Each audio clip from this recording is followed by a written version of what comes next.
Welcome to a Foxy Tech Tips tutorial on downloading and installing Discord on PC. This is easy and fast to do, so let's get right into it. If you find this video helpful, please consider subscribing to my channel and liking the video. Open up a web browser and head over to discordapp.com. As you can see, it's possible to use Discord within the web browser without downloading it, but for the best experience, you should download it. Click on Download for Windows. The installation file will now start downloading. Open it once it's finished. Discord will now start installing on your PC.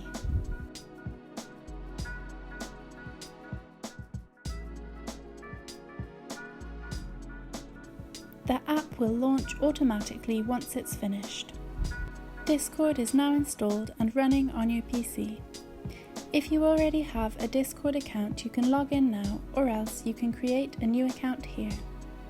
And that draws an end to this tutorial. Please like the video if you found it helpful and subscribe to Foxy Tech Tips for more tips and tricks.